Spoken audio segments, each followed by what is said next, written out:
for higher GC News, Mima Ubibia Kwaba, Hadia, latest and hot news, and Kwa Aramede, Bremo, and Uti, so when you subscribe to channel, idea, Bomodia say, Uber subscribe. Yobayana say, Uber click the subscribe button. Now, Wabeli, a year notification. We understand video for Frubia Bay upload. Also, once a bear can be. Afi we are now like video give us a thumbs up now fi share ma wo foforo so na when you be here na wo hu ensemo a ekoso e wo Ghana me mu hanom afi yenti eye sansem ya ababetuja yenti sa report.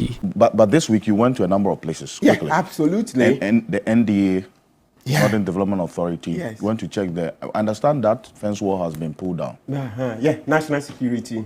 Yes. National security pulled down. Yeah, so we reported, we drew the attention of national security to the illegal fence wall there, right? And eventually national security took it down because, you know, you can't just, the state capture has to stop.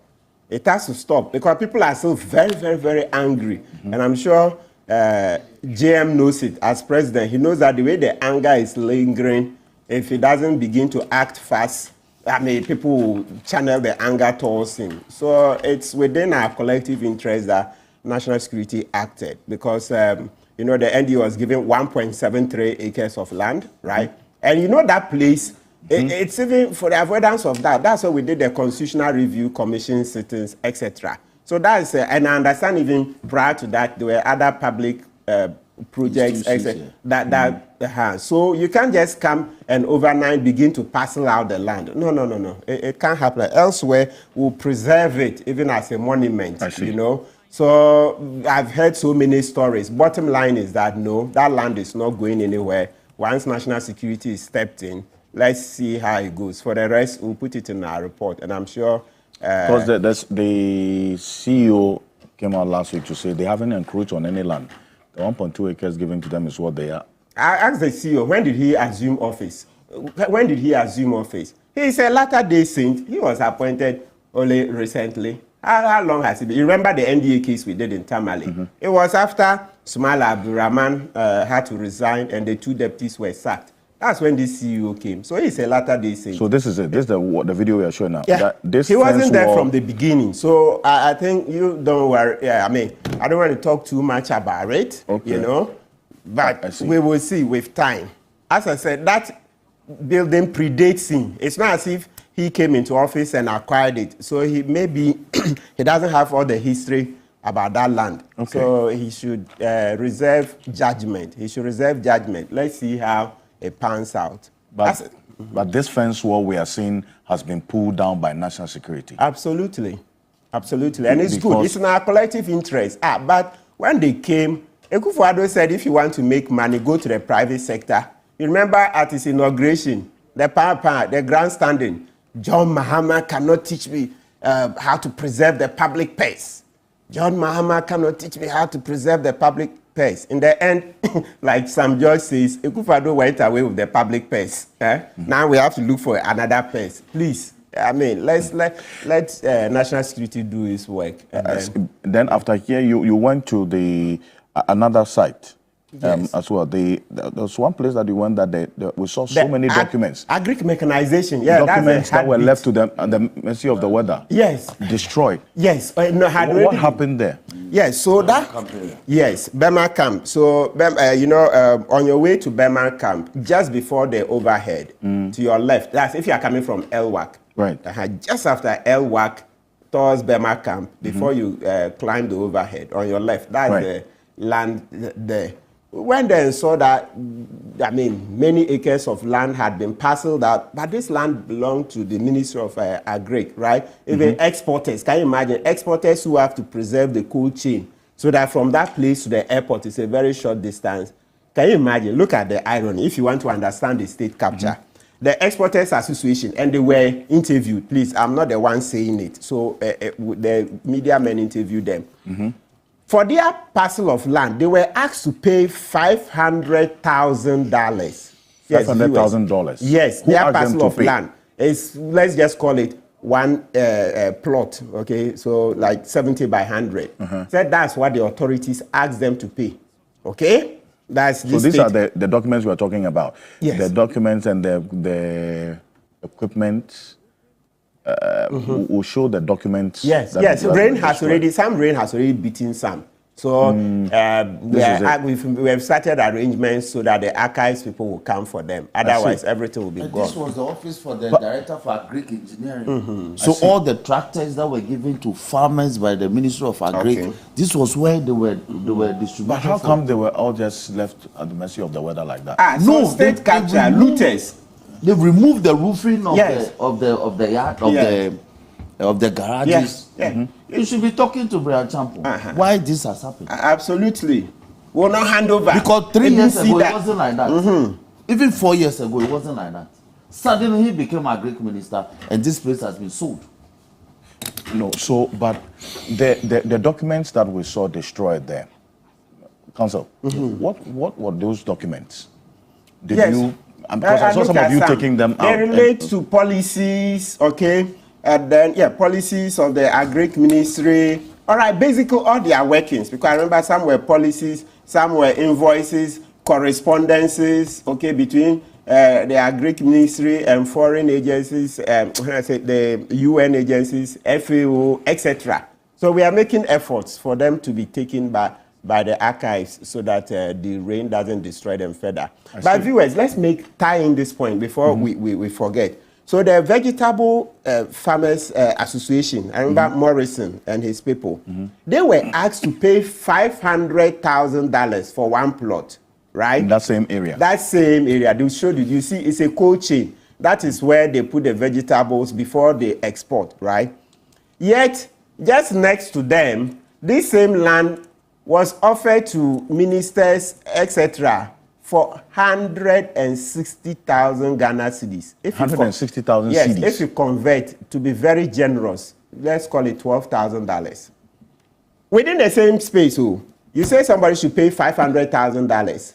And that's for the vegetable exporters. Then the next person, you say you've given the land to the person for $12,000. And you saw documentation to that effect. Absolutely, the documents are out there. Ministers in the SY administration were giving parcels of this land around cantonments. Yes.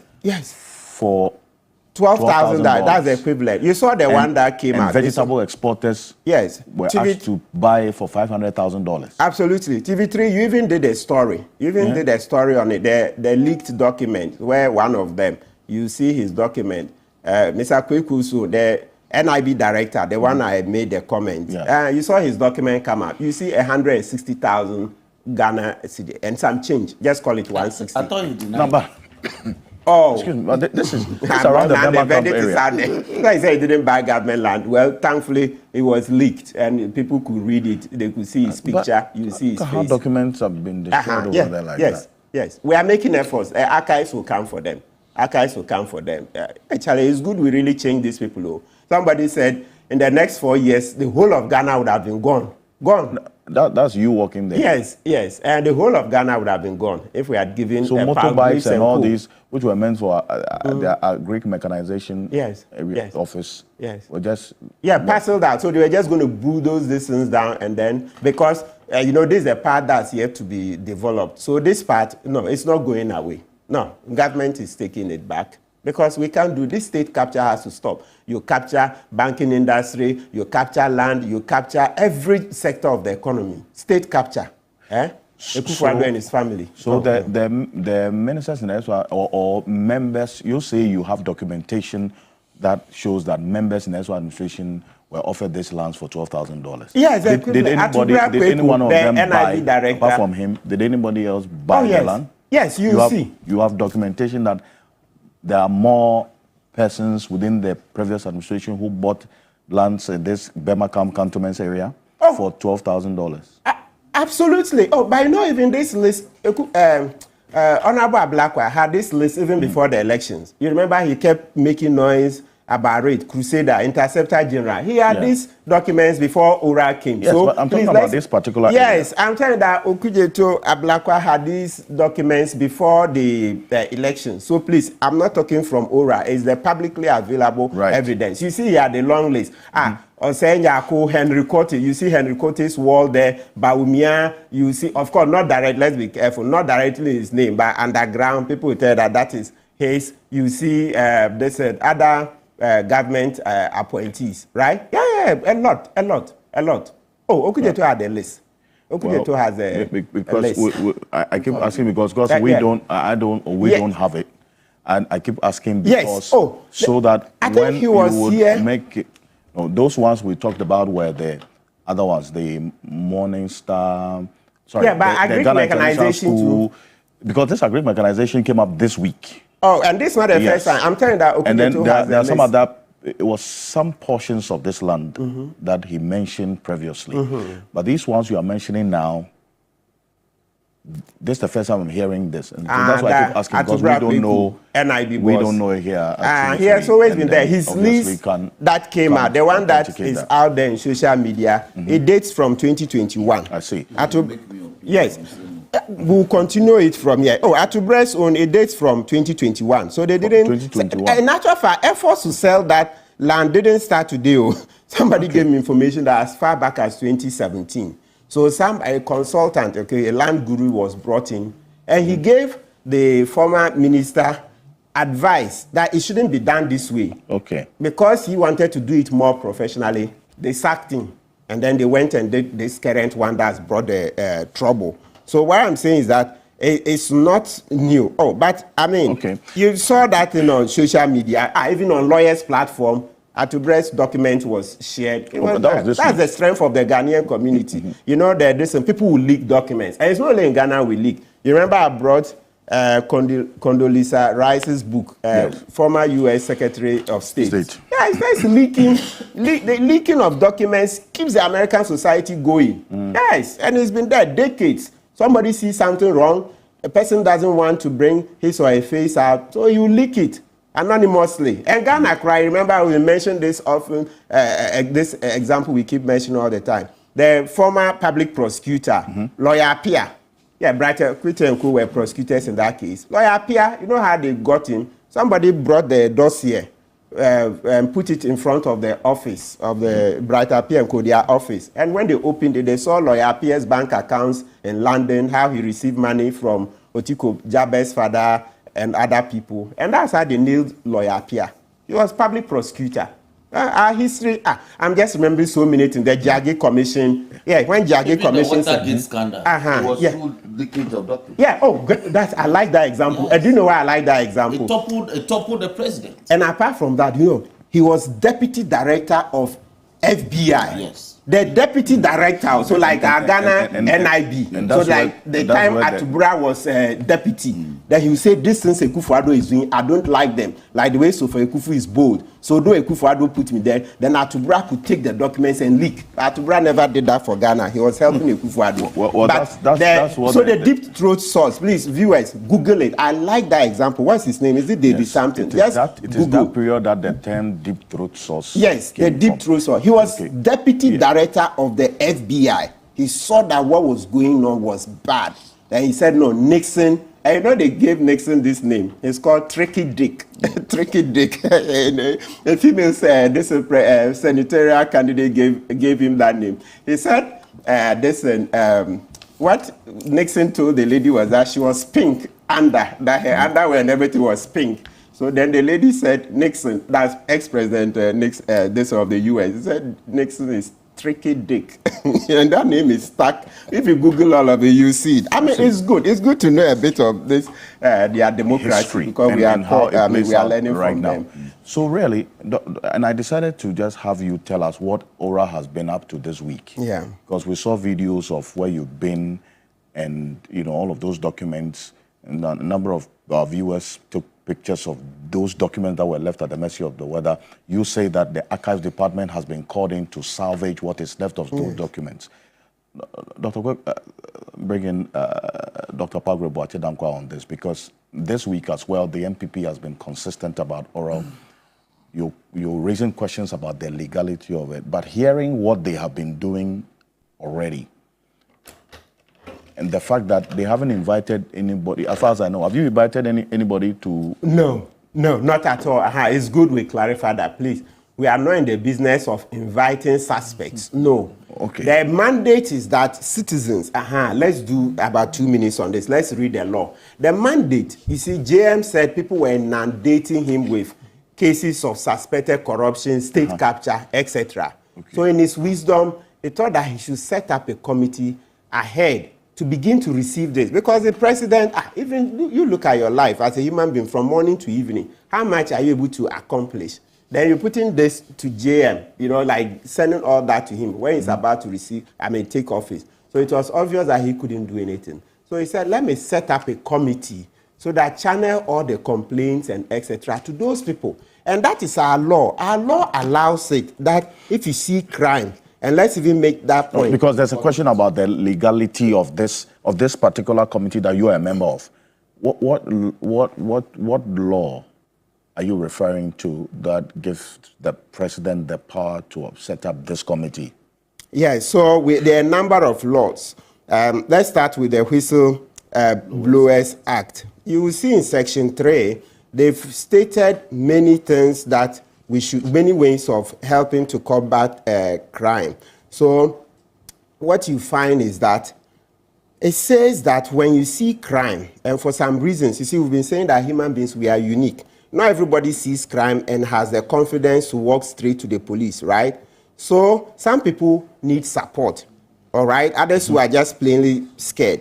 So it says that when you see impropriety, which includes crime and other civil wrongs, please, let's start from the lowly persons, or the persons who are not, instead of lowly, sorry. I want to say, start from persons who are not near law enforcement at all, so that you can appreciate our criminal justice system. Section 3 of the Act says that you can take the matter, what you've seen, instead of walking straight to the police, if you can go to the head or an elder of the family of the whistleblower. That is Section 3L. Okay? You can also go to your pastor. So he stated here, M, a head of a recognized religious body. Then N, a member of a district assembly. There is also provision for you to go to a member of parliament. That is F. Then there is also provision for you to go to a chief. So the chief of your village, you can go to Domahine, you can go to Kentucky, Tekochuru, the second Gamanche. You can go to the Odikro of your village. Every chief do. So, and this list is not exhaustive. It's not. So when the president sets up the committee and says, please receive, check. Oh, the last time, another example, we're even here with Mariada, this Ghana Integrity Initiative. They also, as an NGO, they receive complaints. And I can tell you on authority that some of the exposés you see in the media is through them. They receive complaints and then they get investigators to investigate. And those are the matters, some of the corruption-related exposés you see in Ghana. I just don't know whether I can mention specific examples. After here, I will access, so that next time I'll tell you. But I can tell you on authority that some of the big cases you see is people who report. So Ghanaians go to these NGOs that, Auntie Mary, look, government is doing X, Y, Z here. It's bad. Then they look into it. Then they get an investigative journalist who does a big expose. Then from there to police, etc. We've always had this culture. I didn't start now.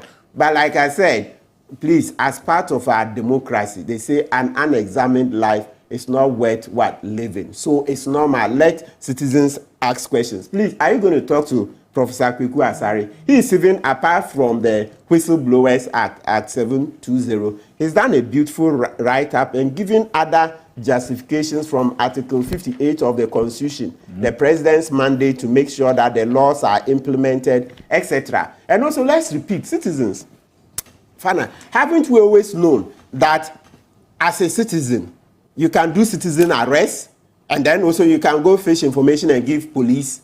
Why are we doing this? So sections 10 to 12 of the Act 30, that's the Criminal and Other Offenses into brackets Procedure Act. Formally, its popular name is Criminal Procedure Act. You will see it there, which says that a private citizen, when you see a criminal offense, you can arrest, and then you take the person to the police station. Citizens have always been helping law enforcement agencies with what? Evidence. When President Kufuor was in office, he set up the Office of Accountability to receive complaints of corruption, abuse of office, etc. At the time President Kufuor set up the office, didn't the police exist? Didn't Yoko exist? Didn't Shraj exist? Etc. So this argument that there are law enforcement agencies, with due respect, is threadbare.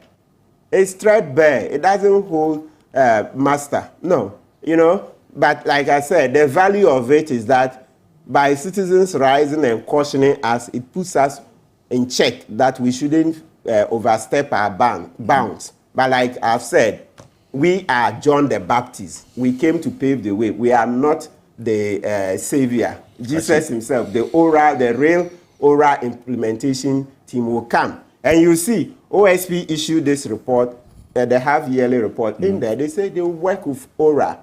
So it's okay. By all means, let the comments come in, and then we will see what we will do with that. I don't know if, yes. 1 minute to round up. Yes, we're getting through to Professor Kukwasa in a bit. But Dr. Palgrave, this question about the legality and the references that Matikbebo has just made, which has roots in let the me law. give you Quick one one. information from Yes, from Franklin Kujo. He says a deputy minister, in Akufo Addo's government, gave me the Kelny GVG information. Let's repeat. So you see the Kelny GVG, we'll be going there. He just sent that to you? Yes, the Kelny GVG that we've been saying that they are not doing much work, we are not getting value for money, etc. Franklin Kujo says a deputy minister in Akufo Addo's government gave him the information on Kelny GVG.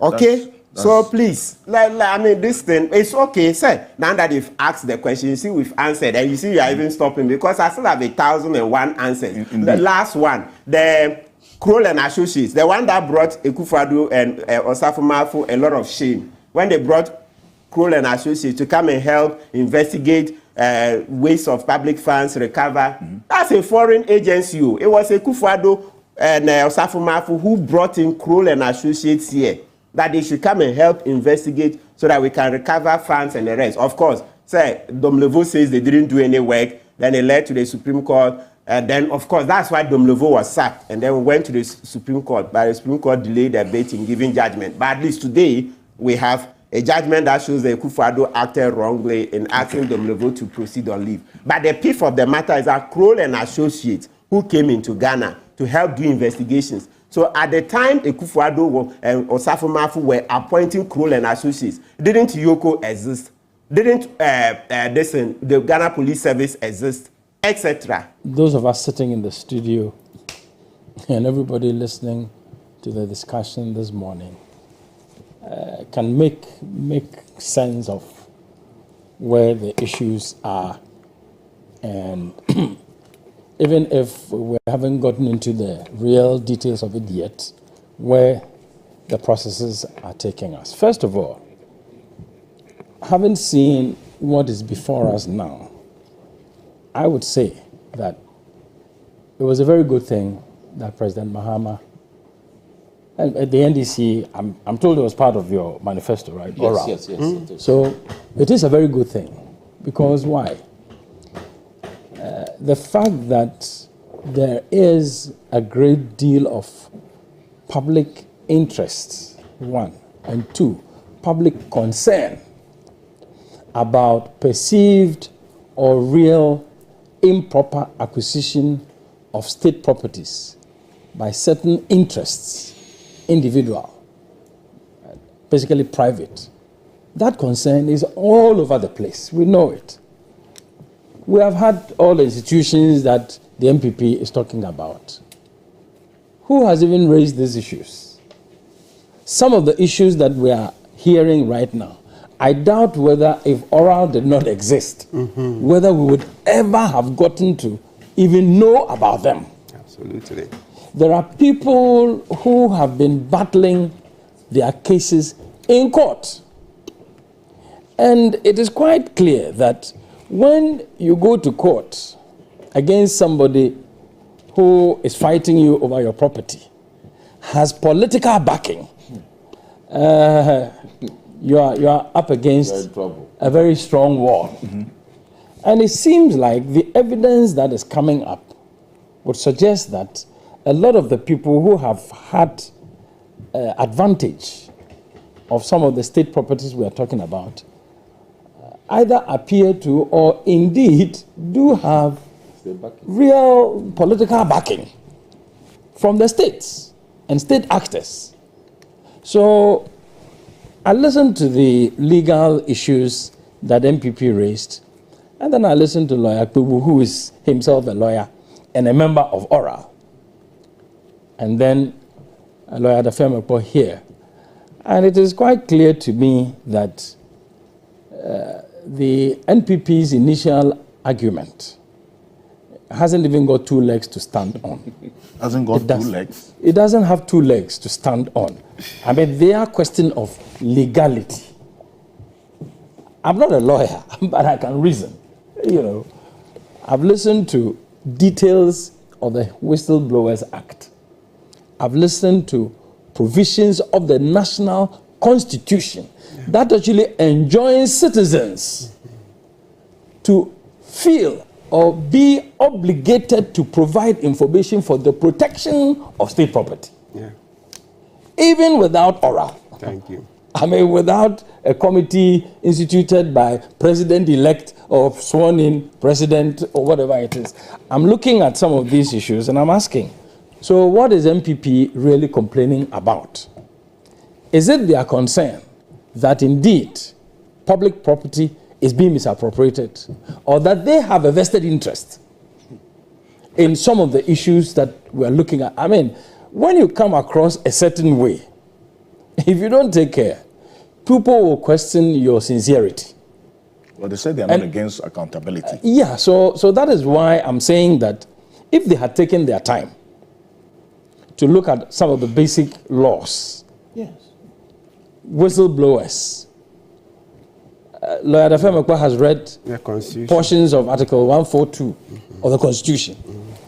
It is not difficult to understand. You don't need to be a lawyer to understand the provisions of these laws. And a lot of the people who are making this case for MPP are very educated people. Some are even lawyers. They put aside all of these legal basis and just jump to do mere political propagandizing. Because now the facts are emerging that indeed citizens, ordinary citizens, even have a duty. And a person is elected as president. We are in a transition process. Everybody recognizes the authority of that president already. The mandate that the people gave this president additionally was even so overwhelming. So can we say that the things that were taking place within the transitional period, because the president hasn't taken over, so we will not recognize them? It's actually covered by the transitional provision. Exactly. So some of these things, if you want to make a case, I think that the MPP in opposition now should rather take their time. They shouldn't rush to kick at anything that flies around. Otherwise, they will be making more mistakes. Because I listened to all of the arguments that are being made for 1 district, 1 factory, was there a law? Or one agenda, 1 was there a law? And these were all legitimate. Would you say that because there were no laws, then they were improper? No. So I think that we need to applaud President Mahama and his committee. Just that, I would also say, we heard stories about party foot soldiers also rampaging certain public properties, especially. They were called to order. Yes, exactly. Yeah, and they have stopped since. And also, I was just wondering, sometimes you want to find out from oral whether those people appear to be linked to them or they were operating. Okay, yeah. Yes, so Barton, some people tended to feel that those groups were feeling emboldened remotely or indirectly by oral. And that now that the president himself has given instructions for a committee to go into this, we will also help. We are party people, we're also interested. And then, so I don't know whether oral has the power or the capacity to be able to call such people in order. But no, I'm sure the president the party himself has called them to order. Yes. And they've stopped since about 2-3 weeks because ago. that was a big minus. Yeah, there was never any such incident after about the 3rd of January. Right. Yes. So that is important. But otherwise, I am saying that because the evidence that is coming will show that a lot of the people who have benefited from such disposition or disposal of public property seem to have political backing, it has to take some action like what President Mahama has taken to be able to deal with like oral. Because you see, all of these things are happening. Even the police, I know, have property fraud. You might take your case to property fraud and it might not go anywhere. You go to the court, as I told you, there is a lot of political influencing now. People feel there's a perception that a lot of the courts now appear to be influenced by political power. So when people show up, I may not say that it has been peculiar only to the last regime, but the concern is that it's gotten to a certain magnitude. So when you look at those things and you look at the rate at which public properties have been disposed of within the last 8 years, you compare to previous times, it tends to send the signal that, look, the state is on sale. So I think the MPP should take their time. On sale to the lowest bidders. Not even to the highest bidder. No. You know, those for me are the real issues. Now, when in this particular case that lawyer Kweku referred to, when a state agency such as the Land Commission has moved in a particular case to admit that they probably would have made a mistake and would have sent a correction, and over and above that correction, a family's property is still demolished because people feel powerful. That is where I would say that it is very important that irrespective of CID, irrespective of the police, property fraud, Yoko, if the president thinks that it is useful to have a committee such as the oral, I think the president should go right ahead. Of course, once the committee agrees that they don't have powers beyond a certain limit, then the president will have to look at ensuring that this doesn't just become beautiful political drama. I agree. Where a lot of noise and a lot of euphoria is created, and a lot of propaganda is created, and then after 6 months, after 1 year, people also find new contacts and new connections. I can bet you the people who have been operating with the old regime, they will also find ways of connecting to the new regime. Yeah. Business people are like that, all of us are like that. And polluters. And then mess up this whole thing. So we would have come up with a lot of information. Everybody has great expectations. Yeah. People are looking for justice. And then as the dust settles and as the heat cools off, we don't hear anything about all of these matters again. So I am happy, Lawyer Kweku, that this initiative is moving ahead. After this initial information and the evidence that is being brought up, and the fact that even in some of them, there seems to be some real prima facie substance. Mm-hmm. There seems to be some fact to it. After that, what next? We, as citizens, will want to see that President Mahama took over. President Mahama launched oral. And at the end of the day, oral managed to recover X percentage of all the loot that we were hearing about. Now, the other thing that X amount of money. X amount of money, landed and non, yes. One of the things that I really want to appreciate about oral is that before oral, a lot of it might be speculation. People suspect, names will be dropped, suspicions, and so on. Now, this process, I believe, is helping us to get real information. Hard documents. Hard evidence. So that when somebody's name is mentioned or some incident is raised, it is not left to suspicion or gossip. It is not left to speculation. It's not fabrication. It is not fabrication. It is something that whoever is charged also has a right to also go to court to defend themselves. In fact, I have rightfully acquired this property.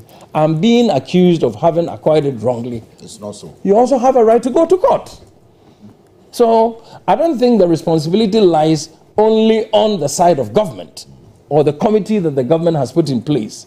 If anybody also feels that oral is mistreating them, that oral's work is infringing on their liberties and rights, and they have evidence to show that they have not committed any error or crime or offense, I don't think that they are precluded from also seeking redress before the law court. So, but I think this initiative, the effort by the MPP and others to try and bastardize it must stop. The MPP in opposition should look for something more productive, more beneficial to do, which Ghanaians will sit back and say, well, MPP was in opposition, in government, we are not happy with them, but at least in opposition, they are doing ABC, which is positive, you know, and that can also contribute to the whole process of our democratic development. So I think so far, I am not impressed with the reaction and the opposition that the MPP has raised as far as oral is concerned. I'm not impressed. Well, you were much more involved in the Kufuor administration. Yes. You established the Office of Accountability. Yes. The function of that office, does it in any way have similarities with the oral in its setup and function? I really don't think so, because you see, the Office of Accountability under the President Kufuor government tended to focus more on the accountability of public officers. In fact, I think that was the time that the demand, even though the law was there, the demand for public officials, public sector reform, yes, introduce public sector reform. To give an audit of their properties and what they would have acquired became very prominent. But when you look at the approach and the style that oral has adopted, I think oral tends to be more action-oriented. Oral is out in the field now, actually looking for or encouraging people to actively bring forward information. And how long has it been since oral was put together? And if indeed petitions and information documents that oral has received of issues that they believe, people believe, ought to be looked into as far as the loot of public resources are concerned, is close to 1,000 or more, then to that extent, oral is quite different. Oral appears to be a bit more aggressive in its approach and its targeting of what they think their mandate is. I think that would be, for me, a major difference, because at that time, we didn't get so many reports of people actually reporting to the Office of Public Accountability and getting this kind of reaction. We didn't get this. Didn't get that. No, I don't remember. Okay. I don't think so. Nano Henento, thank you very much. Yo, it for Winnie and Sama Abeto. Yepno so Mikao says, so we now subscribe to channel idea, Bomodia say, we subscribe. As a hadia later and hot news and Aremeyaw Bremo. After we are now like video, no, give us a thumbs up now fee share ma Ato Forson when you be here. Now who and somewhere koso ewo Ghana memuha uso betimi otchere wadwen afa ye and somewhere nyina ho ewo comment box ni mu mobati minkabium in my next video. Thanks for watching. Like and share the video. You can also drop your comment. Please don't forget to subscribe. Click on the bell to turn on the notification.